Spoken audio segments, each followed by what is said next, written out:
ಇವತ್ತಿನ ತರಗತಿಯಲ್ಲಿ ಪಗೆಯಂ ಬಾಲಕನೆಂಬರೆ ಪದ್ಯಭಾಗದ ಮುಂದುವರಿದ ಭಾಗವನ್ನು ಈ ತರಗತಿಯಲ್ಲಿ ನೋಡೋಣ. ಕಳೆದ ತರಗತಿಯಲ್ಲಿ ಆದಂತಹ ಪದ್ಯಭಾಗವನ್ನು ಮತ್ತೊಮ್ಮೆ ಗಮನಿಸುವುದಾದರೆ, ಪುಲಿಗೆರೆ ಸೋಮನಾಥ ಮೊದಲ ಪದ್ಯದಲ್ಲಿ ಜ್ಞಾನವನ್ನು ಪಡೆಯುವಂತಹ ಮಾರ್ಗವನ್ನು ನಮಗೆ ಪರಿಚಯಿಸ್ತಾನೆ. ಹೇಗೆ ಹಲವು ನದಿಗಳು ಸೇರಿ ಒಂದು ಸಮುದ್ರವಾಗುತ್ತದೆಯೋ, ಹಲವು ಹಳ್ಳಗಳ ನೀರು ಒಂದೆಡೆ ಸೇರಿ ಹೇಗೆ ಸಮುದ್ರವಾಗುತ್ತದೆಯೋ, ಹಾಗೆ ಹಲವು ಮೂಲಗಳಿಂದ ಜ್ಞಾನವನ್ನು ಗಳಿಸಿಕೊಂಡಂತಹ ವ್ಯಕ್ತಿಗಳು ಸರ್ವಜ್ಞ ಎಂದು ಕರೆಸಿಕೊಳ್ತಾರೆ ಅನ್ನುವುದನ್ನು ಹಲವು ಜ್ಞಾನದ ಮೂಲಗಳನ್ನು ನಮಗೆ ಮೊದಲ ಪ್ಯಾರಾದಲ್ಲಿ ಪರಿಚಯಿಸ್ತಾನೆ. ಎರಡನೇ ಪ್ಯಾರಾದಲ್ಲಿ ಸಂಬಂಧ ಮತ್ತು ಸಮಯದ ಮಹತ್ವವನ್ನು ತಿಳಿಸ್ತಾನೆ. ಸಂಬಂಧ ಹೇಗಿರಬೇಕು, ಸಮಯದ ಮಹತ್ವವನ್ನು ನಾವು ಹೇಗೆ ತಿಳಿದುಕೊಂಡಿರಬೇಕು ಅನ್ನುವುದನ್ನು ಕೆಲವು ಉದಾಹರಣೆಗಳ ಮೂಲಕ ಹೇಳ್ತಾನೆ. ಅನುಭವಿಸಲಾಗದಿರುವಂತಹ ಹಣ, ಸಂಪತ್ತು ಎಷ್ಟಿದ್ದರೂ ಕೂಡ ಪ್ರಯೋಜನ ಇಲ್ಲ. ಮುಪ್ಪಿನ ಸಂದರ್ಭದಲ್ಲಿ ತಂದೆ ತಾಯಿಗಳನ್ನು ನೋಡಿಕೊಳ್ಳದಂತಹ ಮಕ್ಕಳು ಎಷ್ಟು ಜನಗಳಿದ್ದರೂ ಕೂಡ ಪ್ರಯೋಜನ ಇಲ್ಲ. ತಂದೆ ಮತ್ತು ಮಕ್ಕಳ ನಡುವಿನ ಸಂಬಂಧ, ಹಣ ಮತ್ತು ವ್ಯಕ್ತಿಯ ನಡುವಿನ ಸಂಬಂಧ ಉತ್ತಮವಾಗಿರಬೇಕು. ಉತ್ತಮವಾಗಿದ್ದಾಗ ಸಂಪತ್ತನ್ನು ಮನುಷ್ಯ ಸರಿಯಾದ ರೀತಿಯಲ್ಲಿ ಬಳಸ್ಕೊಳ್ತಾನೆ. ಹಾಗೆ ತಂದೆ ತಾಯಿಗಳನ್ನು ಚೆನ್ನಾಗಿ ನೋಡಿಕೊಳ್ತಾನೆ. ಸಂಬಂಧ ಸರಿ ಇಲ್ಲದಿದ್ದಾಗ ಇದಾವುದೂ ಕೂಡ ಪ್ರಯೋಜನಕ್ಕೆ ಬರೋದಿಲ್ಲ. ಹಾಗೆ ಸಮಯದ ಮಹತ್ವ, ಒಣಗಲ್ ಪೈರಿಗೆ ಬಾರದಿದ್ದ ಮಳೆ ತಾಂಬಂದೆ.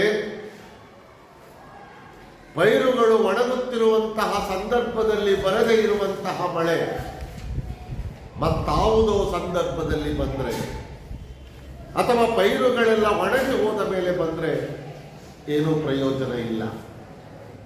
ಹಾಗೆ ಆಪತ್ತಿನೋಳ್ ಮಣಿದುಂ ನೋಡದ ಬಂಧುವೇತಗೆ, ಕಷ್ಟ ಕಾಲದಲ್ಲಿ ಬಂದು ಗೌರವದಿಂದ ನೋಡದೇ ಇರುವಂತಹ ಬಂಧುಗಳು ಎಷ್ಟು ಜನಗಳಿದ್ದರೂ ಕೂಡ ಏನೂ ಪ್ರಯೋಜನ ಇಲ್ಲ. ಕಷ್ಟ ಕಾಲದಲ್ಲಿ ಬಂಧುಗಳು ಬಂದು ಸಹಾಯವನ್ನು ಮಾಡಬೇಕು. ಪೈರುಗಳು ಒಣಗುತ್ತಿರುವಾಗ ಮಳೆ ಬರಬೇಕು. ಅದಕ್ಕೊಂದು ಬೆಲೆ, ಅದಕ್ಕೊಂದು ಅರ್ಥ. ಇಲ್ಲದೇ ಇದ್ದರೆ ಇದಾವುದು ಸರಿಯಾದ ಅರ್ಥವನ್ನು ಪಡೆದುಕೊಳ್ಳುವುದಕ್ಕೆ ಸಾಧ್ಯವೇ ಇಲ್ಲ. ಹಾಗಾಗಿ ಪುಲಿಗೆರೆ ಸೋಮನಾಥ ಹೇಳ್ತಾನೆ, ಕಾಲೋಚಿತ ಕೈದಿದ ತೃಣವೇ ಪರ್ವತವಲ್ಲವೇ. ಸರಿಯಾದ ಕಾಲಕ್ಕೆ ಒದಗಿ ಬಂದಂತಹ ಸಣ್ಣ ಸಣ್ಣ ಸಹಾಯಗಳು ಕೂಡ ದೊಡ್ಡದಲ್ಲವೇ? ನಿಜ, ಅದು ದೊಡ್ಡದೇ. ಹಾಗಾಗಿ ಸಂಬಂಧದ ಮಹತ್ವವನ್ನು ಅರಿತುಕೊಂಡು ನಾವು ಬದುಕುವಂತಹ ಕೆಲಸವನ್ನು ಮಾಡಬೇಕು ಅನ್ನುವುದನ್ನು ಎರಡನೇ ಪ್ಯಾರಾದಲ್ಲಿ ಹೇಳ್ತಾರೆ. ಇನ್ನು ಮೂರನೇ ಪ್ಯಾರಕ್ಕೆ ಬಂದರೆ ಸಣ್ಣ ವಸ್ತುಗಳ, ಸಣ್ಣ ಜೀವಿಗಳ ಪರಿಣಾಮವನ್ನು ಕುರಿತು ಮಾತನಾಡ್ತಾನೆ ಪುಲಿಗೆರೆ ಸೋಮನಾಥ. ಪ್ರಾಣಿ, ಜೀವಿ, ವಸ್ತು ಚಿಕ್ಕದಾದರೂ ಅವುಗಳಿಂದ ಉಂಟಾಗುವಂತಹ ಕೆಟ್ಟ ಪರಿಣಾಮ ಬಹುದೊಡ್ಡ ಪ್ರಮಾಣದ್ದು. ಸಣ್ಣ ವಸ್ತುಗಳು ಅಂತ ನಾವು ಯಾವತ್ತೂ ಕೂಡ ನಿರ್ಲಕ್ಷಿಸುವುದಕ್ಕೆ ಸಾಧ್ಯವಿಲ್ಲ. ಇವತ್ತು ಸಣ್ಣದಾಗಿರುವಂಥದ್ದು ನಾಳೆ ದೊಡ್ಡದಾಗಬಹುದು. ನೋಡಿ ಹೇಗೆ ಹೇಳ್ತಾರೆ, ಚಿಗುರೆಂದು ಮೆಲೆಬೇವು ಸ್ವಾದಬಹುದೇ, ಚಿಗುರೆಂದು ಮೆಲೆಬೇವು ಸ್ವಾದಬಹುದೇ, ಚೇಳ್ ಚಿಕ್ಕದೆಂದಳ್ಕರಿಂತಗೆಯಲ್ ಕಚ್ಚದೆ, ಚೇಳ್ ಚಿಕ್ಕದೆಂದಳ್ಕರಿಂತಗೆಯಲ್ ಕಚ್ಚದೆ, ಪಾಲನೂಡಿ ಪಣಿಯಂ ಸಾಕಲ್ಕೆ ವಿಶ್ವಾಸಿಯೇ, ಪಾಲನೂಡಿ ಪಣಿಯಂ ಸಾಕಲ್ಕೆ ವಿಶ್ವಾಸಿಯೇ, ಖಗಮಂ ಸಾಕುವೆನೆಂದು ಖಗಮಂ ಸಾಕುವೆನೆಂದು ಗೂಗೆ ಮರಿಯಂ ಸಂಪ್ರೀತಿಯಿಂದೋವರೇ, ಪಗೆಯಂ ಬಾಲಕನೆಂಬರೇ ಹರಹರ ಶ್ರೀಚನ್ನ ಸೋಮೇಶ್ವರ. ಕೊನೆಯಲ್ಲಿ ಅವನು ಹೇಳುವಂತಹ ಗಾದೆಯ ಮಾತನ್ನು ಗಮನಿಸಿದ್ರೆ ನಮಗೆ ಗೊತ್ತಾಗುತ್ತೆ. ಪಗೆಯಂ, ಪಗೆ, ಹಗೆ. ಹಗೆ ಅಂದ್ರೆ ದ್ವೇಷ ಅಂತ. ದ್ವೇಷವನ್ನ, ವೈರತ್ವವನ್ನ ಯಾವತ್ತೂ ಬಾಲಕ ಎಂದು ನಿರ್ಲಕ್ಷಿಸಬಾರದು. ಬಾಲಕ ಅಂದ್ರೆ ಚಿಕ್ಕದು ಅಂತ, ಸಣ್ಣದು ಅಂತ. ಇವತ್ತು ಸಣ್ಣ ಪ್ರಮಾಣದ್ದು ನಾಳಿನ ದಿವಸದಲ್ಲಿ ದೊಡ್ಡ ಪ್ರಮಾಣದ್ದಾಗಿ ಪರಿವರ್ತನೆಯಾಗಬಹುದು, ನಾಳೆ ಅದು ದೊಡ್ಡದಾಗಬಹುದು. ಹಾಗಾಗಿ ಇವತ್ತಿನ ಸಣ್ಣ ಪ್ರಮಾಣದ ದ್ವೇಷ ನಾಳಿನ ದೊಡ್ಡ ದ್ವೇಷವಾಗುತ್ತೆ. ಹಾಗಾಗಿ ಸಣ್ಣ ಪ್ರಮಾಣದ ದ್ವೇಷವನ್ನ ಎಂದಿಗೂ ಯಾವತ್ತಿಗೂ ನಿರ್ಲಕ್ಷಿಸುವಂತಹ ಪ್ರಯತ್ನವನ್ನ ಮಾಡಬಾರದು ಎಂಬುದನ್ನ ಪಗೆಯಂ ಬಾಲಕನೆಂಬರೆ ಅನ್ನುವ ಗಾದೆಯ ಹಿನ್ನೆಲೆಯಲ್ಲಿ ಕವಿ ಹೀಗೆ ಹೇಳ್ತಾರೆ. ಈಗ ಒಂದೊಂದಾಗಿ ನಾವು ನೋಡ್ತಾ ಬಂದ್ರೆ, ಚಿಗುರೆಂದು ಮೆಲೆಬೇವು ಸ್ವಾದವವುದೇ, ಚಿಗುರೆಂದು ಚಿಗುರು ಎಂದು ಭಾವಿಸಿಕೊಂಡು, ಮೆಲೆ ಬೇವು, ಮೆಲೆ ಅಂದ್ರೆ ತಿನ್ನೋದು, ಚಿಗುರು ಎಂದು ಭಾವಿಸಿಕೊಂಡು ಬೇವಿನ ಎಲೆಯನ್ನ ಮೇಲೆ ತಿಂದರೆ ಸ್ವಾದಬಹುದೇ, ರುಚಿಯಾಗಿರುತ್ತದೆಯೇ? ಇಲ್ಲಿ ಎಲ್ಲವೂ ಪ್ರಶ್ನೆಯೇ. ಆದರೆ ನಾವು ಉತ್ತರವನ್ನು ಕಂಡುಕೊಳ್ಬೇಕು. ಉತ್ತರವನ್ನ ಕಂಡುಕೊಳ್ಳುವುದು ನಮ್ಮ ಕೆಲಸ. ಇಲ್ಲಿ ಕವಿ ಪ್ರಶ್ನೆ ಮಾಡ್ತಿದ್ದಾರೆ. ಚಿಗುರೆಂದು ಮೆಲೆಬೇವು ಸ್ವಾದಬಹುದೇ, ಚಿಗುರು ಎಂದು ಭಾವಿಸಿಕೊಂಡು ಬೇವಿನ ಎಲೆಯಿಂದ ತಿಂದರೆ ಅದು ರುಚಿಯಾಗಿರುತ್ತದೆಯೇ? ರುಚಿಯಾಗಿರುವುದಿಲ್ಲ, ಅಂದರೆ ಕಹಿಯಾಗಿರುತ್ತದೆ. ಬೇವಿನ ಎಲೆ ಚಿಕ್ಕದ್ದಾದರೂ ಕಹಿಯೇ, ದೊಡ್ಡದ್ದಾದರೂ ಕಹಿಯೇ, ಬಲಿತದ್ದಾದರೂ ಕಹಿಯೇ. ಬೇವಿನ ಗುಣ ಕಹಿಯ ಗುಣ, ಕಹಿಯ ಅಂಶವನ್ನು ಒಳಗೊಂಡಿರುವಂತಹ ಗುಣ ಬೇವಿನ ಮರದ್ದು. ಹೀಗಿರುವಾಗ ಬೇವಿನ ಎಲೆಯನ್ನ ಚಿಕ್ಕದು ಎಂದು ಭಾವಿಸಿಕೊಂಡು ಅದು ಸಿಹಿಯಾಗಿರುತ್ತದೆ ಅಂತ ತಿಂದರೆ ಅದರಿಂದ ಏನೂ ಪ್ರಯೋಜನ ಇಲ್ಲ. ಯಾಕೆಂದ್ರೆ ಬೇವಿನ ಎಲೆ ಚಿಕ್ಕದಾಗಿದ್ದರೂ ಕೂಡ ಅದು ಕಹಿಯ ಗುಣವನ್ನು ಒಳಗೊಂಡಿರುತ್ತದೆ. ಚಿಕ್ಕದಾದರೂ ಕಹಿಯೇ, ದೊಡ್ಡದಾದರೂ ಕಹಿಯೇ. ಅದು ಯಾವತ್ತೂ ಕೂಡ ತನ್ನ ಮೂಲ ಗುಣವನ್ನ ಬಿಡೋದಿಲ್ಲ. ಹಾಗಾಗಿ ನಾವು ಬೇವಿನ ಎಲೆಯನ್ನ, ಚಿಕ್ಕದಾಗಿರುವಂತಹ ಚಿಗುರಾಗಿರುವಂತಹ ಬೇವಿನ ಎಲೆಯನ್ನ ಸಿಹಿಯಾಗಿರುತ್ತದೆ ಎಂದು ತಿನ್ನುವುದಕ್ಕೆ ಸಾಧ್ಯವಿಲ್ಲ. ಅದು ಕಹಿಯ ಗುಣವನ್ನು ಒಳಗೊಂಡಿರುವಂತಹ ಎಲೆ ಮತ್ತು ಮರ. ಇನ್ನು ಎರಡನೇ ಅಂಶವನ್ನು ನೋಡಿದ್ರೆ, ಚೇಳ್ ಚಿಕ್ಕದೆಂದಳ್ಕರಿಂ ತಗೆಯಲ್ ಕಚ್ಚದೆ. ಚೇಳಿನ ಗುಣ ಏನು? ಕಚ್ಚುವ ಗುಣ. ಚೇಳನ್ನ ಚಿಕ್ಕದೆಂದು, ಇವೆಲ್ಲವೂ ಕೂಡ ಮನುಷ್ಯನ ಗಾತ್ರಕ್ಕೆ ಹೋಲಿಕೆ ಮಾಡಿದರೆ ಮನುಷ್ಯನ ಪ್ರಮಾಣದಲ್ಲಿ, ಗಾತ್ರದ ಪ್ರಮಾಣದಲ್ಲಿ ತುಂಬಾ ಚಿಕ್ಕದು ಈ ಜೀವಿಗಳು. ತುಂಬಾ ಚಿಕ್ಕ ಜೀವಿ. ಇದು ಯಾವ ಪರಿಣಾಮವನ್ನು ಕೂಡ ಉಂಟು ಮಾಡೋದಿಲ್ಲ. ಅಂತ ನಾವೇನಾದರೂ ಚೇಳನ್ನ ತೆಗೆಯಲ್, ಅಳ್ಕರಿನ್ ತೆಗೆಯಲ್, ಪ್ರೀತಿಯಿಂದ ಅದನ್ನು ತೆಗೆದುಕೊಂಡರೆ, ಮುಟ್ಟಿದರೆ, ಕೈಗೆತ್ತಿಕೊಂಡರೆ ಅದು ಕಚ್ಚುವುದಿಲ್ಲವೇ? ಕಚ್ಚುತ್ತದೆ. ಚೇಳಿನ ಗುಣವೇ ಕುಟುಕುವುದು, ಕಚ್ಚುವುದು. ಹಾಗಾಗಿ ಚೇಳನ್ನ ನಾವು ಪ್ರೀತಿಯಿಂದ ತೆಗೆದುಕೊಳ್ಳುವುದಕ್ಕೆ, ಮುಟ್ಟುವುದಕ್ಕೆ ಬರುವುದಿಲ್ಲ. ಏಕೆಂದರೆ ಚೇಳಿನ ಗುಣವೇ ಕಚ್ಚುವಂತಹ, ಕುಟುಕುವಂತಹ ಗುಣವನ್ನ ಹೊಂದಿರುವಂಥದ್ದು. ಚೇಳಿನಿಂದ ಕಚ್ಚಿಸಿಕೊಂಡ್ರೆ ತುಂಬಾ ಒದ್ದಾಡಬೇಕಾಗುತ್ತೆ. ಅಷ್ಟೊಂದು ನೋವನ್ನು ಉಂಟು ಮಾಡುವಂತಹ ಪರಿಣಾಮವನ್ನ ಚೇಳು ನಮಗೆ ಮಾಡುತ್ತೆ. ಹಾಗಾಗಿ ಇಲ್ಲಿ ಚೇಳು ಗಾತ್ರದಲ್ಲಿ ಚಿಕ್ಕದಾದರೂ ಕೂಡ ಇದು ಉಂಟು ಮಾಡುವಂತಹ ಪರಿಣಾಮ ತುಂಬಾ ದೊಡ್ಡದು. ಹಾಗಾಗಿ ಚೇಳನ್ನ ಚಿಕ್ಕದು ಎಂದು ಭಾವಿಸಿಕೊಂಡು ಪ್ರೀತಿಯಿಂದ ಮುಟ್ಟುವುದಕ್ಕೆ ಸಾಧ್ಯವಿಲ್ಲ. ಹಾಗೆ ಮೂರನೆಯದು, ಪಾಲನೂಡಿ ಪಡಿಯಂ ಸಾಕಲ್ಕೆ ವಿಶ್ವಾಸಿಯೇ. ಪಾಲನೂಡಿ, ಪಾಲು ಹಾಲು, ಹಾಲನ್ನು ಹಾಕಿ ಪಣಿಯಂ ಸಾಕಲ್ಕೆ. ಪಣಿ ಅಂದ್ರೆ ಹಾವು ಅಂತ. ಹಾವನ್ನು ಸಾಕಿದರೆ, ಹಾಲನ್ನು ಹಾಕಿ ಹಾವನ್ನು ಸಾಕಿದರೆ ಅದು ವಿಶ್ವಾಸಿಯೇ? ವಿಶ್ವಾಸಕ್ಕೆ ಯೋಗ್ಯವಾದಂತಹ ಪ್ರಾಣಿಯೇ, ಜೀವಿಯೇ?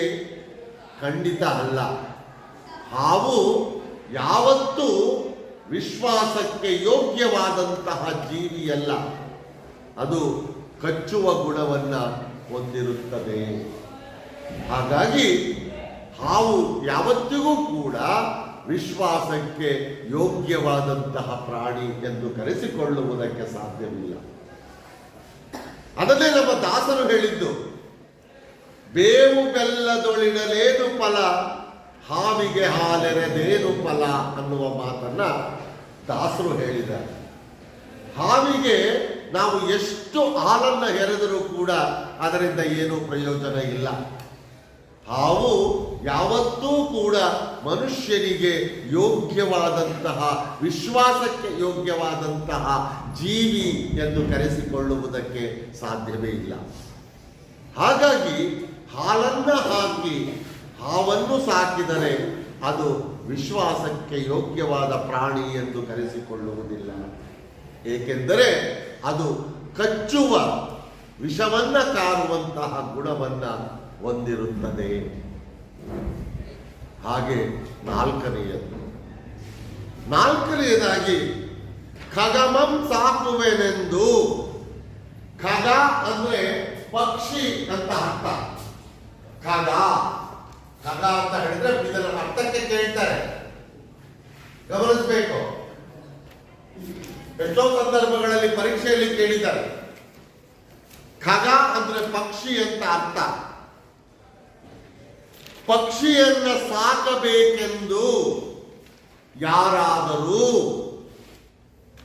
ಗೂಗೆ ಮರಿಯಂ, ಗೂಗೆ ಮರಿ, ಗೂಬೆ ಮರಿ ಅಂತ, ಗೂಬೆ ಮರಿಯನ್ನ ಸಂಪ್ರೀತಿಯಿಂದೋವರೆ ವಿಶೇಷವಾದಂತಹ ಪ್ರೀತಿಯನ್ನ ತೋರಿಸಿ ಸಾಕುತ್ತಾರೆಯೇ? ಸಾಕುವುದಿಲ್ಲ.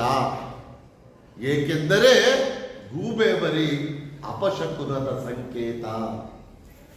ಈ ಗೂಬೆ ಮರಿಯೂ ಸಹ ಗಾತ್ರದಲ್ಲಿ ಚಿಕ್ಕದು, ಆದರೆ ಇದು ಮನುಷ್ಯರ ಮೇಲೆ ಉಂಟು ಮಾಡುವಂತಹ ಪರಿಣಾಮ ಅಗಾಧವಾದದ್ದು. ಹಾಗಾಗಿ ಯಾರೂ ಕೂಡ ಪಕ್ಷಿಯನ್ನ ಸಾಕಬೇಕೆಂದು ಪ್ರೀತಿಸುವವರು, ಅಂದುಕೊಳ್ಳುವವರು ಯಾರೂ ಸಹ ಗೂಬೆ ಮರಿಯನ್ನ ಹಿಡಿದುಕೊಂಡು ಬಂದು ಸಾಕುವ ಪ್ರಯತ್ನವನ್ನು ಮಾಡೋದಿಲ್ಲ. ಯಾಕೆಂದ್ರೆ ಗೂಬೆ ಮರಿ ಅಪಶಕುನದ ಸಂಕೇತ. ಈಗಲೂ ಕೂಡ ಗೂಬೆ ಕಣ್ಣಿಗೆ ಕಾಣಿಸಿದ್ರೆ ಜನ ಅಂದ್ಕೊಳ್ತಾರೆ ಏನೋ ಅಪಾಯ ಆಗುತ್ತೆ ಅಂತ. ಹಾಗಾಗಿಯೇ ಕೊಯ್ಯುವುದಕ್ಕೂ ಕೂಡ ಶಬ್ದವನ್ನು ಬಳಸೋದು. ಅಪಶಕುನದ ಸಂಕೇತ ಅನ್ನುವ ಅರ್ಥದಲ್ಲಿ ನಾವು ಗ್ರಹಿಸಬೇಕಾಗಿದೆ. ಈ 4 ಅಂಶಗಳನ್ನು ಹೇಳ್ತಾರೆ. ಇಲ್ಲಿ ಬರುವಂತಹ 4 ಅಂಶಗಳು ಕೂಡ ಗಾತ್ರದಲ್ಲಿ ಚಿಕ್ಕದೆ. ಬೇವಿನ ಎಲೆ, ಹಾಗೆ ಚೇಳು, ಹಾವು, ಗೂಬೆ ಮರಿ ಇವೆಲ್ಲವೂ ಕೂಡ ಗಾತ್ರದಲ್ಲಿ ಚಿಕ್ಕದಾಗಿರುತ್ತವೆ. ಆದರೆ ಅವು ಉಂಟು ಮಾಡುವಂತಹ ಪರಿಣಾಮ ಬಹಳ ದೊಡ್ಡದು. ಬೇವಿನ ಎಲೆ ಕಹಿಯ ಗುಣವನ್ನು ಹೊಂದಿದ್ದರೆ ಚೇಳು ಕಚ್ಚುತ್ತದೆ. ಹಾವು ವಿಶ್ವಾಸಕ್ಕೆ ಯೋಗ್ಯವಾದಂತಹ ಜೀವಿಯಲ್ಲ. ಗೂಬೆ ಮರಿ ಅಪಶಕುನದ ಸಂಕೇತ. ಹೀಗೆ ಜೀವಿಗಳು ಚಿಕ್ಕದಾದರೂ ಕೂಡ ಇವುಗಳು ಉಂಟು ಮಾಡುವಂತಹ ಪರಿಣಾಮ ಬಹಳ ದೊಡ್ಡದು. ಇಂತಹ ಅಂಶದ ಹಿನ್ನೆಲೆಯಲ್ಲಿ ನಮ್ಮ ಇವತ್ತಿನ ಆರೋಗ್ಯ ಇಲಾಖೆಯು ಕೂಡ ಒಂದು ಸ್ಲೋಗನ್ ಅನ್ನು ಬಳಸುತ್ತೆ. ಈ ಡೆಂಗ್ಯೂ, ಮಲೇರಿಯಾ ಇಂತಹ ರೋಗಗಳಿಗೆ ಸಂಬಂಧಿಸಿದಂತೆ ಒಂದು ಸ್ಲೋಗನ್ ಅನ್ನು ಬಳಸುತ್ತೆ. ಕೀಟ ಚಿಕ್ಕದು, ಕಾಟ ದೊಡ್ಡದು ಅಂತ. ಸೊಳ್ಳೆ ನೋಡಿ, ಗಾತ್ರದಲ್ಲಿ ಎಷ್ಟು ಚಿಕ್ಕದು, ಆದರೆ ಅದು ಒಮ್ಮೆ ಕಚ್ಚಿದ್ರೆ ನಾವು ಸಾಯುವ ಪರಿಸ್ಥಿತಿಯನ್ನ ನಮಗೆ ತಂದುಬಿಡುತ್ತೆ. ಹಾಗಾಗಿ ಇವು ಗಾತ್ರದಲ್ಲಿ ಚಿಕ್ಕದಾದರೂ ಕೂಡ ಅವು ಉಂಟು ಮಾಡುವಂತಹ ಪರಿಣಾಮ ತುಂಬಾ ದೊಡ್ಡ ಪ್ರಮಾಣದ್ದು ಅನ್ನುವುದನ್ನ ನಾವಿಲ್ಲಿ ಗಮನಿಸಬೇಕಾಗುತ್ತೆ. ಇದರ ಹಿನ್ನೆಲೆಯಲ್ಲಿ ಕವಿ ಹೇಳ್ತಾರೆ, ಪಗೆಯೆಂಬಾಲಕನೆಂಬರೆ ದ್ವೇಷವನ್ನ, ಸಿಟ್ಟನ್ನ, ವೈರತ್ವವನ್ನ ನಾವು ಯಾವತ್ತೂ ಕೂಡ ಬಾಲಕ ಎಂದು ನಿರ್ಲಕ್ಷಿಸಬಾರದು. ನಿರ್ಲಕ್ಷಿಸಿದರೆ ಅದು ಮುಂದೊಂದು ದಿನ ದೊಡ್ಡ ಪ್ರಮಾಣದ್ದಾಗಿ ನಮ್ಮ ಮೇಲೆ ದೊಡ್ಡ ಪರಿಣಾಮವನ್ನು ಉಂಟು ಮಾಡುತ್ತದೆ. ಇದನ್ನು ನಾವು ಇನ್ನೂ ಸರಳವಾಗಿ ನೋಡೋದಾದ್ರೆ, ನಮ್ಮ ಮನೆಯಲ್ಲಿರುವಂತಹ ಚಿಕ್ಕ ಚಿಕ್ಕ ಮಕ್ಕಳು ದೊಡ್ಡವರ ಹತ್ರ ಸರಿಯಾದ ಬತ್ತಿ ಇಟ್ಟರೆ ನಮ್ಮ ಗ್ರಾಚಾರ ತಪ್ಪಿದ್ದಲ್ಲ ಅಂತ. ಹಾಗಾಗಿ ನಾವು ನಮ್ಮ ಮನೆಯಲ್ಲಿರುವಂತಹ ಚಿಕ್ಕ ಚಿಕ್ಕ ಮಕ್ಕಳನ್ನ, ಅಯ್ಯೋ ಇವ್ರು ಏನ್ ಮಾಡ್ಕೊಳ್ತಾರೆ, ಇವ್ರ ಕೈಲಿ ಏನಾಗುತ್ತೆ, ಇವ್ರು ನನ್ನ ಮೇಲೆ ಏನ್ ಮಾಡಕ್ ಸಾಧ್ಯ ಅಂತ ಅಂದ್ಕೊಂಡ್ರೆ ಬಹಳ ದೊಡ್ಡ ತಪ್ಪು. ಒಮ್ಮೊಮ್ಮೆ ಸರಿಯಾದ ಪರಿಣಾಮವನ್ನು ಉಂಟು ಮಾಡ್ತಾರೆ. ಏನು ಬೇಡ, ಅಕ್ಕ ಫೋನ್ದಲ್ಲಿ ಮಾತನಾಡ್ತಿದ್ಲು, ಏನೇನೋ ಹೇಳ್ತಿದ್ಲು ಅಂತ 1-2-3 ಶಬ್ದ ಹೇಳಿದ್ರೆ ಸಾಕು, ಮುಗಿದೋಯ್ತು ಅಪ್ಪನ ಕತೆ. ಹಾಗಾಗಿ ಮಕ್ಕಳನ್ನೂ ಕೂಡ ದ್ವೇಷದಿಂದ, ವೈರತ್ವದಿಂದ ನೋಡುವ ಪ್ರಯತ್ನವನ್ನು ಮಾಡಬಾರ್ದು ಅಂತ. ಯಾಕೆಂದ್ರೆ ಚಿಕ್ಕ ಚಿಕ್ಕ ವಸ್ತುಗಳೂ ಕೂಡ, ಜೀವಿಗಳೂ ಕೂಡ ಒಮ್ಮೊಮ್ಮೆ ದೊಡ್ಡ ಪ್ರಮಾಣದ ಪರಿಣಾಮವನ್ನು ಉಂಟು ಮಾಡ್ತವೆ. ಬೇವಿನ ಎಲೆಯನ್ನ ಚಿಕ್ಕದು ಎಂದು ಭಾವಿಸಿಕೊಂಡು, ಚಿಗುರು ಎಂದು ಭಾವಿಸಿಕೊಂಡು ತಿನ್ನುವುದಕ್ಕೆ ಸಾಧ್ಯವಿಲ್ಲ. ಏಕೆಂದರೆ ಅದು ಕಹಿಯ ಗುಣವನ್ನ ಹೊಂದಿರುತ್ತೆ. ಚೇಳನ್ನ ಚಿಕ್ಕದು ಎಂದು ಭಾವಿಸಿಕೊಂಡು ಪ್ರೀತಿಯಿಂದ ಮುಟ್ಟುವುದಕ್ಕೆ ಸಾಧ್ಯವಿಲ್ಲ. ಏಕೆಂದರೆ ಚೇಳು ಕಚ್ಚುವ ಗುಣವನ್ನ ಹೊಂದಿರುತ್ತೆ. ಹಾವಿಗೆ ಹಾಲನ್ನ ಹಾಕಿ ಸಾಕುವುದಕ್ಕೆ ಸಾಧ್ಯವಿಲ್ಲ. ಏಕೆಂದರೆ ಹಾವು ವಿಶ್ವಾಸಕ್ಕೆ ಯೋಗ್ಯವಾದಂತಹ ಪ್ರಾಣಿಯಲ್ಲ. ಹಾಗೆಯೇ ಯಾರೂ ಕೂಡ ಪಕ್ಷಿಯನ್ನು ಸಾಕಬೇಕೆಂದುಕೊಂಡವರು, ಸಾಕಬೇಕು ಎಂದು ಬಯಸಿದವರು ಯಾರೂ ಸಹ ಗೂಬೆ ಮರಿಯನ್ನು ತಂದು ಪ್ರೀತಿಯಿಂದ ಸಾಕುವುದಿಲ್ಲ. ಗೂಬೆ ಮರಿ ಅಪಶಕುನದ ಸಂಕೇತ ಎನ್ನುವುದನ್ನು ಗಮನಿಸಬೇಕು. ಹಾಗಾಗಿ ದ್ವೇಷವನ್ನ ಚಿಕ್ಕದು ಎಂದು ನಾವು ಯಾವತ್ತಿಗೂ ಕೂಡ ನಿರ್ಲಕ್ಷಿಸಬಾರದು ಎಂಬುದನ್ನ ಈ ಭಾಗದಲ್ಲಿ ಹುಲಿಗೆರೆ ಸೋಮನಾಥ ನಮಗೆ ತಿಳಿಸ್ತಾರೆ. ಇಲ್ಲಿ ಒಂದು ಅಂಶವನ್ನು ನಾವು ಗಮನಿಸಬೇಕು. ಗೂಗೆ ಮರಿ ಅಂತ ಈ ಪದವನ್ನ ಬಹಳಷ್ಟು ಸಂದರ್ಭಗಳಲ್ಲಿ ಪರೀಕ್ಷೆಯಲ್ಲಿ ಕೇಳಿದ್ದಾರೆ.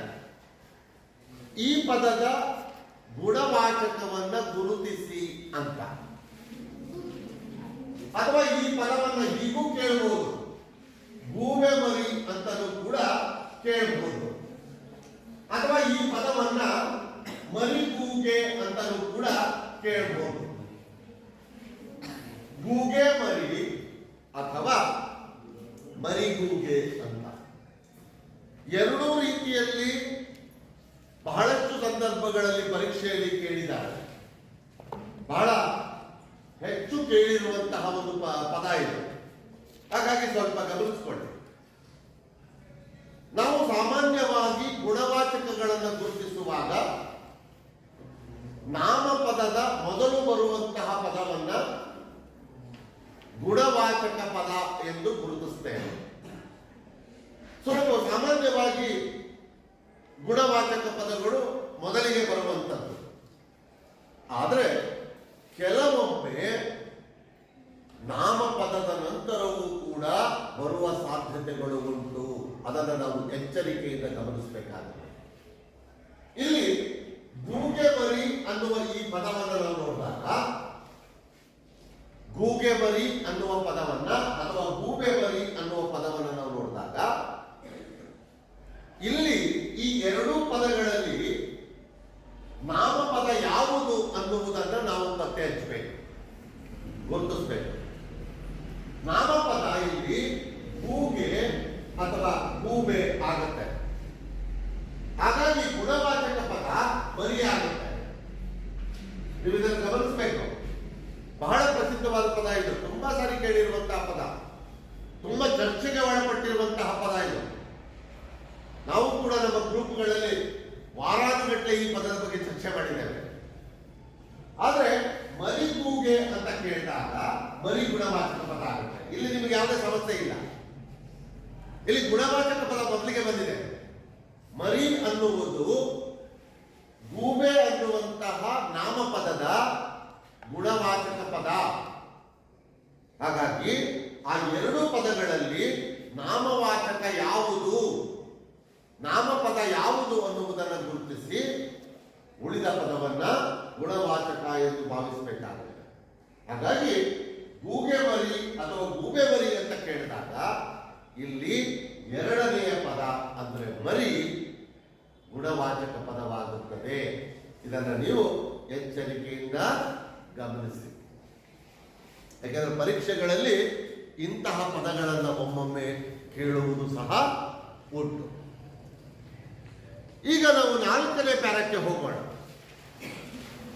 4ನೇ ಪ್ಯಾರದಲ್ಲಿ ಚಿಕ್ಕ ವಸ್ತುಗಳ ಉಪಯೋಗವನ್ನ, ಚಿಕ್ಕ ವಸ್ತುಗಳ ಪ್ರಯೋಜನವನ್ನ ಕುರಿತು ಈ ಪದ್ಯ ಭಾಗದಲ್ಲಿ ಮಾತನಾಡ್ತಾರೆ. 3ನೇ ಪ್ಯಾರ ಚಿಕ್ಕ ವಸ್ತುಗಳ, ಚಿಕ್ಕ ಜೀವಿಗಳ ಕೆಟ್ಟ ಪರಿಣಾಮವನ್ನು ಮಾತಾಡ್ತಾರೆ. ಅಲ್ಲಿ ಆ 4 ಕೂಡ ಕೆಟ್ಟ ಪರಿಣಾಮವನ್ನು ಉಂಟು ಮಾಡುವಂಥವು. ಬೇವಿನ ಎಲೆ ಕಹಿ, ಚೇಳು ಕಚ್ಚುವುದು, ಹಾವು ವಿಶ್ವಾಸಕ್ಕೆ ಯೋಗ್ಯವಲ್ಲದ್ದು, ಗೂಬೆ ಮರಿ ಅಪಶಕುನದ ಸಂಕೇತ. ಅವೆಲ್ಲವೂ ಕೆಟ್ಟದ್ದೇ. ಅದು ಚಿಕ್ಕ ಜೀವಿಗಳು ಉಂಟು ಮಾಡುವಂತಹ ಕೆಟ್ಟ ಪರಿಣಾಮ. ಆದರೆ ಎಲ್ಲ ಚಿಕ್ಕ ವಸ್ತುಗಳು ಕೂಡ ಕೆಟ್ಟ ಪರಿಣಾಮವನ್ನು ಉಂಟು ಮಾಡೋದಿಲ್ಲ. ಕೆಲವು ಚಿಕ್ಕ ವಸ್ತುಗಳು ತುಂಬಾ ದೊಡ್ಡ ಮಟ್ಟದ ಪ್ರಯೋಜನವನ್ನು ಕೂಡ ಉಂಟು ಮಾಡ್ತಾರೆ. ಆ ವಿಚಾರವನ್ನ 4ನೇ ಪ್ಯಾರದಲ್ಲಿ ಕವಿ ಹೇಳ್ತಿದ್ದಾನೆ ಹೀಗೆ: ಅರೆಯಂ ಸೀಳುವಡೆ ಆನೆ ಮೆಟ್ಟಲಹುದೇ ಚಾಣಂಗಳಿಂದಲ್ಲದೆ. ಅರೆಯಂ ಸೀಳುವಡೆ ಆನೆ ಮೆಟ್ಟಲಹುದೇ ಚಾಣಂಗಳಿಂದಲ್ಲದೆ. ಕಿರಿದಾಗಿ ಇದ್ದೊಡೆ ಅದೇನು, ಕಿರಿದಾಗಿದ್ದೊಡದೇನು, ಕಿರಿದಾಗಿ ಇದ್ದೊಡೆ ಅದೇನು. ಉಪಾಯ ಪರನೋರ್ವಂ, ಉಪಾಯ ಪರನೋರ್ವಂ ಕೋಟಿ ಗಿಡಕ್ಕೂ, ಉಪಾಯ ಪರನೋರ್ವಂ ಕೋಟಿ ಗಿಡಕ್ಕೂ. ಹೆಮ್ಮರನ್, ಹೆಮ್ಮರನ್ ಇರ್ದೇ ಅದರಿಂದಲ್ ಎತ್ತಬಹುದೇ ಬಲ್ಬಾರಮಂ. ಹೆಮ್ಮರನ್ ಇದ್ದೇ ಅದರಿಂದಲ್ ಎತ್ತಬಹುದೇ ಬಲ್ಬಾರಮಂ ಸನ್ನೆ ಸಾವಿರ ಕಾಲಾಳಿನ ಸತ್ವವೈ ಸನ್ನೆ ಸಾವಿರ ಕಾಲಾಳಿನ ಸತ್ವವೈ ಹರ ಹರ ಶ್ರೀ ಚನ್ನ ಸೋಮೇಶ್ವರ. ಇಲ್ಲಿ 3 ಅಂಶಗಳನ್ನು ಪ್ರತಿಪಾದಿಸ್ತಾರೆ, 3 ಅಂಶಗಳನ್ನು ಹೇಳ್ತಾರೆ. ಆ 3ರಲ್ಲಿ ಮೊದಲನೆಯದು ಅರೆಯಂ ಸೀಳುವಡೆ ಆನೆ ಮೆಟ್ಟಲಹುದೇ ಚಾಣಂಗಳಿಂದಲ್ಲದೆ. ಅರೆ ಅಂತ ಹೇಳಿದ್ರೆ ಬಂಡೆ ಅಂತ ಅರ್ಥ. ಅರೆ ಅಂದ್ರೆ ಬಂಡೆ ಅಂತ, ದೊಡ್ಡದಾದಂತಹ ಕಲ್ಲಿನ ಬಂಡೆ. ಆ ದೊಡ್ಡದಾದಂತಹ ಬಂಡೆಯನ್ನ ಅರೆಯಂ ಸೀಳುವಡೆ, ಬಂಡೆಯನ್ನ ಸೀಳಬೇಕಾದರೆ ಸೀಳುವಾಗ ಇಬ್ಬಾಗ ಮಾಡುವಾಗ ಅಥವಾ ಬಂಡೆಯನ್ನ ಒಡೆಯುವಾಗ ಆನೆ ಬೆಟ್ಟಲಹುದೇ, ಆನೆಯಿಂದ ತುಳಿಸಿದರೆ ಸಾಕಾಗೋದಿಲ್ಲ. ಯಾವುದೇ ಒಂದು ಬಂಡೆಯನ್ನ ಸೀಳಬೇಕಾದರೆ ಆನೆಯಿಂದ ತುಳಿಸಿದರೆ ಬಂಡೆಯು ಸೀಳುವುದಿಲ್ಲ. ಹಾಗಾದ್ರೆ ಬಂಡೆಯನ್ನ ಸೀಳಬೇಕಾದ್ರೆ ಏನ್ ಬೇಕು? ಚಾಣಗಳಿಂದಲ್ಲದೆ. ಚಾಣ ಅನ್ನುವಂತಹ ಪದವನ್ನ ಎಷ್ಟು ಜನ ಕೇಳಿದಿರೋ ಗೊತ್ತಿಲ್ಲ. ಕೇಳಿದಿರಾ? ಇದಕ್ಕೆ ಇನ್ನೊಂದು ಹೆಸರಿದ್ದರೂ ಕೂಡ ಕರೀತಾರೆ, ಚಾಣ. ಗೊತ್ತಿಲ್ಲ? ಉಳಿ ಅಂತ, ಉಳಿ ಅಂತ. ಬಂಡೆ ಕೆಲಸ ಮಾಡುವವರನ್ನ ನೀವು ಹತ್ತಿರದಿಂದ ನೋಡಿದ್ರೆ ಗೊತ್ತಾಗುತ್ತೆ. ಒಂದು ದೊಡ್ಡದಾದಂತಹ ಬಂಡೆಯನ್ನು ಸೀಳಬೇಕಾದ್ರೆ ಅವರು ಎಲ್ಲಿಗೆ ಸೀಳಬೇಕೋ ಆ ಭಾಗಗಳಲ್ಲಿ ಒಂದು 8 ರಂಧ್ರಗಳನ್ನು ಮಾಡಿಕೊಳ್ತಾರೆ, ರಂಧ್ರಗಳನ್ನು ಮಾಡಿಕೊಳ್ತಾರೆ, ತೂತುಗಳನ್ನು. ಆ ರಂಧ್ರಗಳನ್ನು ಮಾಡಿಕೊಂಡು ಆ ರಂಧ್ರಗಳಲ್ಲಿ ಈ ಚಾಣವನ್ನ, ಉಳಿಯನ್ನ ಇಟ್ಟು ಸುತ್ತಿಗೆಯಿಂದ ಹೊಡಿತಾರೆ. ಆಗ ಕಲ್ಲು ಸುಲಭವಾಗಿ ಈ ಭಾಗ ಆಗುತ್ತೆ, ಹೊಡೆಯುತ್ತೆ. ಚಾಣ ಅನ್ನೋದು ಹೇಗಿರುತ್ತೆ ಅಂದ್ರೆ ಹೀಗೆ ಕಬ್ಬಿಣದಿದ್ದು ಹೀಗಿರುತ್ತೆ, ಈ ರೀತಿಯಲ್ಲಿ ಇರ್ತವೆ. ಇಂತಹ ಚಾಣಗಳನ್ನು ಬಳಸಿಕೊಂಡು ದೊಡ್ಡ ದೊಡ್ಡ ಸೌದೆಯ ದಿಬ್ಬಿಗಳನ್ನು ಕೂಡ ಸೀಳ್ತಾರೆ, ನೋಡಿರ್ಬೇಕು. ಅಲ್ಲಲ್ಲಿ ಈ ಚಾಣಗಳನ್ನು ಇಟ್ಟು ಸುತ್ತಿಗೆಯಿಂದ ಹೊಡಿತಾರೆ, ಬಹಳ ಸುಲಭವಾಗಿ ಸೀಳುತ್ತದೆ. ಅಂದ್ರೆ ಒಂದು ದೊಡ್ಡದಾದಂತಹ ಬಂಡೆಯನ್ನ ಸೀಳಬೇಕಾದರೆ, ಇಬ್ಬಾಗ ಮಾಡಬೇಕಾದರೆ ಆನೆ ಮೆಟ್ಟಲಹುದೇ, ಆನೆಯಿಂದ ತುಳಿಸಿದರೆ ಸಾಧ್ಯವಿಲ್ಲ. ಒಂದು ದೊಡ್ಡದಾದಂತಹ ಬಂಡೆಯನ್ನ ಸೀಳಬೇಕಾದರೆ ಆ ಆನೆಯಿಂದ ತುಳಿಸಿದರೆ ಸಾಧ್ಯವಿಲ್ಲ. ಆನೆಯಿಂದ ತುಳಿಸಿದರೆ ದೊಡ್ಡದಾದಂತಹ ಬಂಡೆಯು ಸೀಳುವುದಿಲ್ಲ. ಬಂಡೆಯನ್ನ ಸೀಳಬೇಕಾದರೆ ಚಾಣಗಳನ್ನು ಉಪಯೋಗಿಸಬೇಕು, ಉಳಿಯನ್ನ ಉಪಯೋಗಿಸಬೇಕು. ಚಾಣಗಳಿಂದಲ್ಲದೆ, ಚಾಣಗಳಿಂದ ಮಾತ್ರ ಬಂಡೆಯನ್ನ ಸೀಳಬಹುದೇ ವಿನಃ, ಬಂಡೆಯನ್ನ ಇಬ್ಬಾಗ ಮಾಡಬಹುದೇ ವಿನಃ ದೊಡ್ಡದಾದಂತಹ ಬಂಡೆಯನ್ನ ಆನೆಯಿಂದ ತುಳಿಸಿದರೆ ಬಂಡೆಯು ಸೀಳುವುದಿಲ್ಲ. ಬಂಡೆ ಸೀಳುವುದಕ್ಕೆ ಬೇಕಾಗಿರುವಂಥದ್ದು ಚಾಣದಂತಹ ಚಿಕ್ಕ ವಸ್ತು. ಇದು ಗಾತ್ರದಲ್ಲಿ ತುಂಬಾ ಚಿಕ್ಕದು, ಆದರೆ ಒಂದು ದೊಡ್ಡದಾದಂತಹ ಬಂಡೆಯನ್ನ ಸೀಳುವ ಸಾಮರ್ಥ್ಯವನ್ನು ಹೊಂದಿರುತ್ತೆ. ಆದರೆ ದೊಡ್ಡದಾದಂತಹ ಬಂಡೆಯನ್ನು ಸೀಳೋದಕ್ಕೆ ಬೃಹತ್ ಗಾತ್ರದ ಆನೆಯಿಂದ ತುಳಿಸಬೇಕಾಗಿಲ್ಲ. ಆನೆಯಿಂದ ತುಳಿಸಿದರೆ ಬಂಡೆಯು ಸೀಳುವುದಿಲ್ಲ. ಹಾಗಾಗಿ ಬಂಡೆಯನ್ನ ಸೀಳಬೇಕಾದರೆ ಆನೆಯಿಂದ ತುಳಿಸಿದರೆ ಸಾಧ್ಯವಿಲ್ಲ, ಕೇವಲ ಚಾಣಗಳಿಂದ ಮಾತ್ರ ಸಾಧ್ಯ. ಚಾಣಗಳನ್ನು ಉಪಯೋಗಿಸಿ ಬಂಡೆಯನ್ನು ಸೀಳಬಹುದೇ ವಿನಃ ಆನೆಯಿಂದ ತುಳಿಸಿದರೆ ಯಾವ ಬಂಡೆಯನ್ನು ಕೂಡ ಸೀಳುವುದಕ್ಕೆ ಸಾಧ್ಯವಿಲ್ಲ. ಹಾಗಾಗಿ ಇಲ್ಲಿ ಚಾಣ ಗಾತ್ರದಲ್ಲಿ ಚಿಕ್ಕದಾದರೂ ಕೂಡ ಇದು ಉಂಟು ಮಾಡುವಂತಹ ಪರಿಣಾಮ ತುಂಬಾ ದೊಡ್ಡದು, ಮಹತ್ತರವಾದಂತಹ ಉಪಯೋಗವನ್ನ ನಮಗೆ ಮಾಡಿಕೊಡುತ್ತೆ. ಇನ್ನು ಎರಡನೇ ಅಂಶ,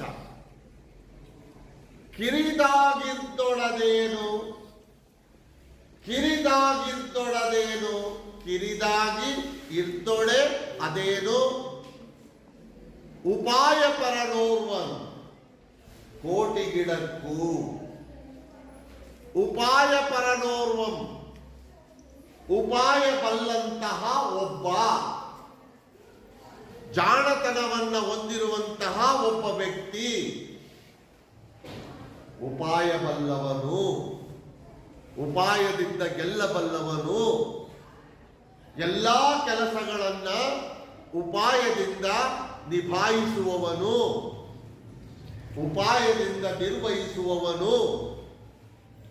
ಇಂತಹ ವ್ಯಕ್ತಿ ಚಿಕ್ಕವನಾಗಿದ್ದರೂ ಕಿರಿದಾಗಿ ಇದ್ದೊಡೆ ಅದೇನು, ಚಿಕ್ಕದಾಗಿ ಇದ್ದರೆ ಅದೇನು. ಚಿಕ್ಕದಾಗಿದ್ರೇನು? ಚಿಕ್ಕದಾಗಿದ್ದರೂ ಚಿಕ್ಕವನಾಗಿದ್ದರೂ ಅವನು ಕೋಟಿ ಗಿಡಕ್ಕೂ ಕೋಟಿ ವ್ಯಕ್ತಿಗಳಿಗೆ ಸಮಾನವಾಗುತ್ತಾನೆ. ಉಪಾಯ ಪರನೋರ್ವಂ ಉಪಾಯ ಬಲ್ಲಂತಹ ಒಬ್ಬ ವ್ಯಕ್ತಿ,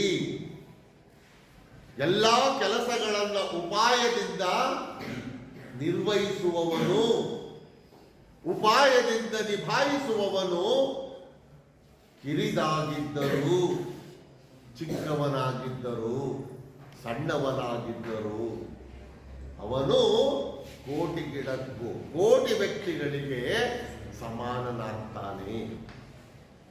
ನಾವು ಯಾವುದೇ ಕೆಲಸಗಳನ್ನು ಮಾಡಬೇಕಾದ್ರೆ ಉಪಾಯ ತುಂಬಾ ಮುಖ್ಯ. ಉಪಾಯವೆಂಬ ಜಾಣತನ ತುಂಬಾ ಮುಖ್ಯ. ಉಪಾಯವಿಲ್ಲದೆ ಇದ್ರೆ ನಾವು ಯಾವ ಕೆಲಸವನ್ನು ಕೂಡ ಸಮರ್ಪಕವಾಗಿ ನಿಭಾಯಿಸುವುದಕ್ಕೆ ಸಾಧ್ಯವಿಲ್ಲ. ಉಪಾಯ ಅನ್ನುವುದನ್ನು ನಾವು ಜಾಣತನ ಅಂತಲೂ ಕೂಡ ಕರೀತೇವೆ. ಬೆಣ್ಣೆಯಲ್ಲಿ ಕೂದಲು ತೆಗೆಯೋದು ಅಂತ ಹೇಳ್ತಾರೆ ನೋಡಿ, ಸ್ಮೂತಾಗಿ ನಿರ್ವಹಿಸುವಂಥದ್ದು.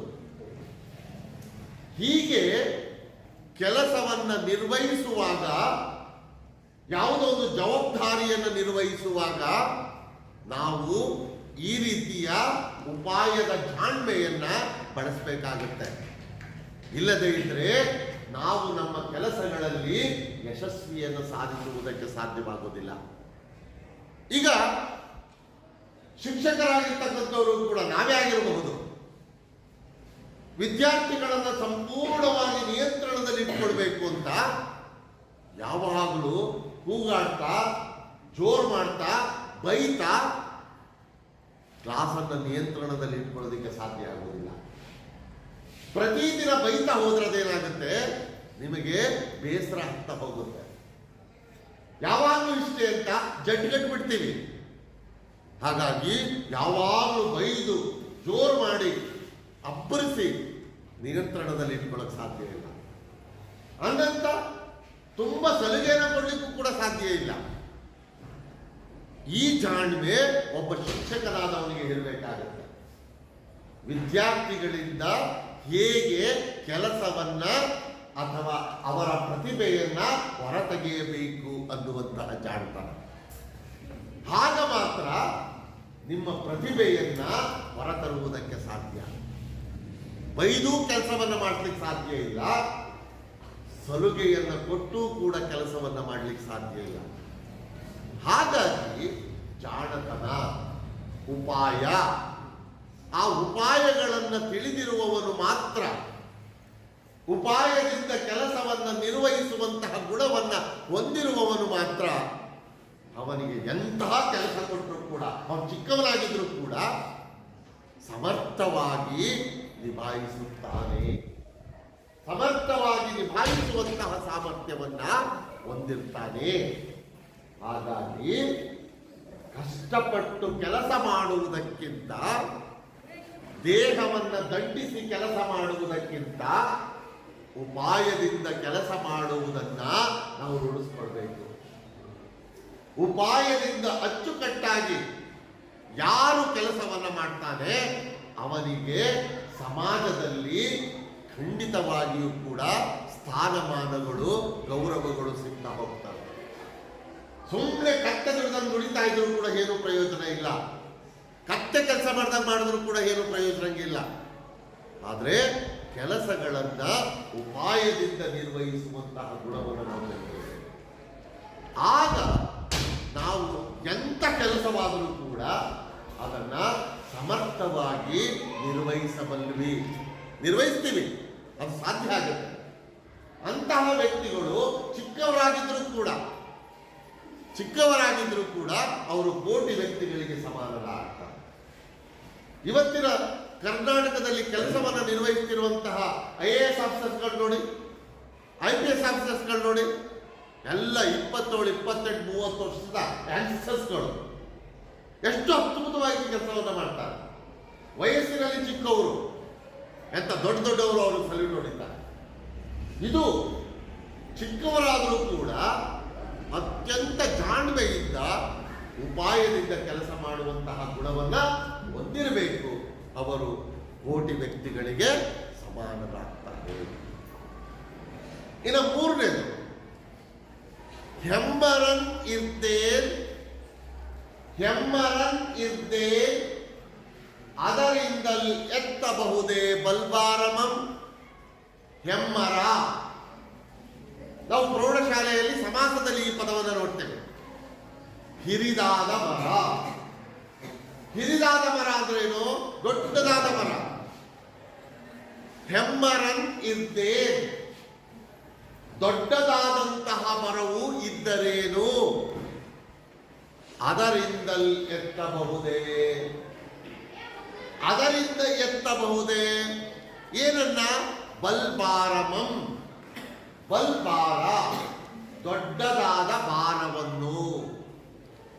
ಹೆಮ್ಮರವು ಇದ್ದರೇನು, ಹಿರಿದಾದ ಮರವು ಇದ್ದರೇನು, ದೊಡ್ಡದಾದ ಮರವು ಇದ್ದರೇನು ಅದರಿಂದ ಎತ್ತಬಹುದೇ ದೊಡ್ಡದಾದ ಭಾರವನ್ನ? ಇಲ್ಲ. ದೊಡ್ಡದಾದಂತಹ ಮರದಿಂದ ಮತ್ತೊಂದು ದೊಡ್ಡದಾದಂತಹ ಭಾರವನ್ನು ಎತ್ತುವುದಕ್ಕೆ ಸಾಧ್ಯವಿಲ್ಲ. ದೊಡ್ಡದಾದ ಮರದಿಂದ ಮತ್ತೊಂದು ದೊಡ್ಡದಾದಂತಹ ಭಾರವನ್ನು ಎತ್ತುವುದಕ್ಕೆ ಸಾಧ್ಯವಿಲ್ಲ. ಹಾಗಾದ್ರೆ ದೊಡ್ಡದಾದಂತಹ ಭಾರವನ್ನು ಎತ್ತುವುದಕ್ಕೆ ನಾವು ಏನನ್ನ ಬಳಸಬೇಕು? ಸನ್ನೆ ಅಂತ ಹೇಳಿದ್ರೆ ಮೀಟುಗೋಲು ಅಂತ. ನಾವೆಲ್ಲ ಮೀಟುಗೋಲಿಗೆ ಆರೆಯನ್ನು ಬಳಸ್ತೀವಿ ನೋಡಿ. ದೊಡ್ಡದಾದ ಭಾರವನ್ನ ಜರುಗಿಸುವುದಕ್ಕೆ, ದಪ್ಪದಾದಂತಹ ಭಾರವನ್ನ ಎತ್ತುವುದಕ್ಕೆ ಮೀಟುಗೋಲನ್ನ ಬಳಸಿ ಸುಲಭವಾಗಿ ಆ ಭಾರವನ್ನ ಒಂದು ಜಾಗದಿಂದ ಮತ್ತೊಂದು ಜಾಗಕ್ಕೆ ಸಾಗಿಸ್ತೀವಿ. ಇಲ್ಲಿ ಮೀಟುಗೋಲು ಗಾತ್ರದಲ್ಲಿ ತುಂಬಾ ಚಿಕ್ಕದು. ಈ ಮೀಟುಗೋಲು ಗಾತ್ರದಲ್ಲಿ ಚಿಕ್ಕದಾದರೂ ಕೂಡ ಇದು ಉಂಟು ಮಾಡುವಂತಹ ಉಪಯೋಗ ದೊಡ್ಡ ಪ್ರಮಾಣ. ಹಾಗಾಗಿ ಇಲ್ಲಿ ಚಾಣ, ಚಿಕ್ಕದಾಗಿರುವಂತಹ ವ್ಯಕ್ತಿ ಹಾಗೂ ಮೀಟುಗೋಲು, ಇದು ಗಾತ್ರದಲ್ಲಿ ಚಿಕ್ಕದಾದರೂ ಕೂಡ ಇದು ಉಂಟು ಮಾಡುವಂತಹ ಪರಿಣಾಮ ದೊಡ್ಡ ಪ್ರಮಾಣದ್ದು. ಒಂದು ದೊಡ್ಡದಾದಂತಹ ಬಂಡೆಯನ್ನ ಸೀಳುವುದಕ್ಕೆ ಆನೆಯಿಂದ ತುಳಿಸಿದರೆ ಸಾಧ್ಯವಿಲ್ಲ, ಚಾಣಗಳಿಂದ ಮಾತ್ರ ಸಾಧ್ಯ. ಚಾಣ ದೊಡ್ಡ ಬಂಡೆಯನ್ನು ಸೀಳಬಹುದೇ ವಿನಃ ಆನೆಯಿಂದ ತುಳಿಸಿದರೆ ಬಂಡೆಯನ್ನು ಸೀಳುವುದಕ್ಕೆ ಸಾಧ್ಯ ಇಲ್ಲ. ಹಾಗಾಗಿ ಇಲ್ಲಿ ಚಾಣ ವಸ್ತು ಚಿಕ್ಕದಾದರೂ ಕೂಡ ಮೂರ್ತಿ ಚಿಕ್ಕದಾದರೂ ಕೀರ್ತಿ ದೊಡ್ಡದು ಅಂತ ಹಾಗೆ ವಸ್ತು ಚಿಕ್ಕದಾದರೂ ಕೂಡ ಇದು ಉಂಟು ಮಾಡುವಂತಹ ಉಪಯೋಗ ದೊಡ್ಡ ಪ್ರಮಾಣದ್ದು. ಹಾಗೆಯೇ ಉಪಾಯ ಬಲ್ಲಂತಹ ಒಬ್ಬ ವ್ಯಕ್ತಿ ಚಿಕ್ಕವನಾಗಿದ್ರೂ ಸಹ ಅವನು ಕೋಟಿ ವ್ಯಕ್ತಿಗಳಿಗೆ ಸಮಾನನಾಗುತ್ತಾನೆ. ಚಿಕ್ಕವನಾಗಿದ್ರೂ ಕೂಡ ಉಪಾಯ ಬಲ್ಲಂತಹ ವ್ಯಕ್ತಿ, ಉಪಾಯದಿಂದ ಜಾಣತನದಿಂದ, ನಾವು ಉಪಾಯ ಅಂತ ಪದಕ್ಕೆ ಇನ್ನೊಂದು ಶಬ್ದವನ್ನು ಹೇಳ್ಬೋದು, ಬೆರಳು ಕೊಟ್ರೆ ಅರ್ಥ ನಂಬುವವರು ಅಂತ. ಸ್ವಲ್ಪ ಹೇಳಿದ್ರೆ ಸಾಕು, ಎಲ್ಲವನ್ನು ಅರ್ಥ ಮಾಡಿಕೊಳ್ಳುವ ವ್ಯಕ್ತಿಗಳು ಅಂತ. ಇಂಥವರು ಎಂತಹ ಕೆಲಸವನ್ನು ಕೊಟ್ಟರೂ ಕೂಡ ಸಮರ್ಥವಾಗಿ ನಿಭಾಯಿಸಬಲ್ಲರು. ಅವರು ಸುಮ್ಮನೆ ಏನಾದರೂ ಒಂದು ಕೆಲಸವನ್ನು ಮಾಡುವಾಗ ಜೋರಾಗಿ ಕೂಗಿ ಹೇಳಬೇಕಾಗಿಲ್ಲ. ಒಂದು ಕಣ್ಸನ್ನೆ ಮಾಡಿದ್ರೆ ಸಾಕು, ಒಂದು ಕೈ ಸನ್ನೆ ಮಾಡಿದ್ರೆ ಸಾಕು, ಅವರು ಬಹಳ ಸುಲಭವಾಗಿ ಅರ್ಥ ಮಾಡಿಕೊಳ್ತಾರೆ, ಆ ಕೆಲಸವನ್ನು ಸಮರ್ಥವಾಗಿ ನಿಭಾಯಿಸ್ತಾರೆ. ಆದರೆ ಮಂದ ಬುದ್ಧಿಯವರು, ಕೈ ಕೊಟ್ಟು ಬೆರಳುಗಕ್ಕಾಗದೇ ಇರೋರು, ದಡ್ಡತನದ ಸ್ವಭಾವದವರು ಒಂದು ಗುಂಪಿರ್ತಾರೆ. ಅವರಿಗೆ ಜೋರಾಗಿ ಕೂಗಿ ಹೇಳಿದ್ರು ಏನೂ ಪ್ರಯೋಜನವಿಲ್ಲ. ಹಾಗಾಗಿ ಉಪಾಯ ಬಲ್ಲಂತಹ ಒಬ್ಬ ವ್ಯಕ್ತಿ ಅವನು ಕೋಟಿ ವ್ಯಕ್ತಿಗಳಿಗೆ ಸಮಾನನಾಗ್ತಾನೆ. ಹಾಗೆ ಹೆಮ್ಮರನ್ ಇರ್ತೇತ್ ಅದರಿಂದಲ್ ಎತ್ತಬಹುದೇ ಬಲ್ಬಾರವಂ.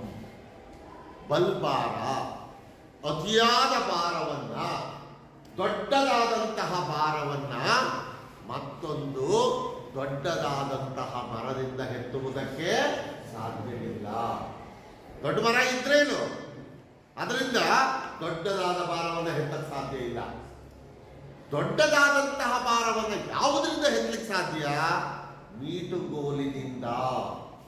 ಮೀಟುಗೋಲಿನಿಂದ ಎಷ್ಟೇ ದೊಡ್ಡದಾದಂತಹ ಭಾರವಿದ್ರೂ ಕೂಡ ಅದನ್ನ ಸುಲಭವಾಗಿ ಎತ್ತಬಹುದು. ಹಾಗಾಗಿ ಸನ್ನೆ ಒಂದು ಪೀಟುಗೋಲು, 1000 ಕಾಲಾಳಿನ ಸತ್ವವೈ. 1000 ಕಾಲಾಳುಗಳು. ಕಾಲಾಳು ಅಂದ್ರೆ ಸೈನಿಕರು, ಸೇವಕರು ಅಥವಾ ಕೆಲಸಗಾರರು. 1000 ಕೆಲಸಗಾರರ, 1000 ಸೈನಿಕರ ಶಕ್ತಿಯನ್ನ ಒಂದು ಮೀಟುಗೋಲು ಹೊಂದಿರುತ್ತೆ. ಹಾಗಾಗಿ ಒಂದು ಮೀಟುಗೋಲು 1000 ಸೈನಿಕರಿಗೆ ಸಮ, 1000 ಕೆಲಸಗಾರರಿಗೆ ಸಮ. ಒಂದು ಚಾಣ ದೊಡ್ಡ ಬಂಡೆಯನ್ನು ಸೀಳಬಹುದು.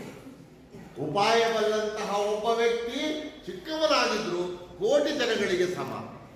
ಹಾಗೆ ಒಂದು ಸಣ್ಣದಾದಂತಹ ಮೀಟುಗೋಲು 1000 ಕಾಲಾಳಿನ ಶಕ್ತಿಯನ್ನ ಹೊಂದಿರುತ್ತೆ ಎಂಬ ವಿಚಾರಗಳನ್ನ ಸಣ್ಣ ವ್ಯಕ್ತಿಗಳು, ಸಣ್ಣ ವಸ್ತುಗಳು ದೊಡ್ಡ ಪ್ರಮಾಣದಲ್ಲಿ ಉಂಟು ಮಾಡುವಂತಹ ಪ್ರಯೋಜನವನ್ನ ಪ್ರಸ್ತುತ ಈ ಭಾಗದಲ್ಲಿ ಹುಲಿಗೆರೆ ಸೋಮನಾಥ ನಮಗೆ ತಿಳಿಸ್ತಾರೆ.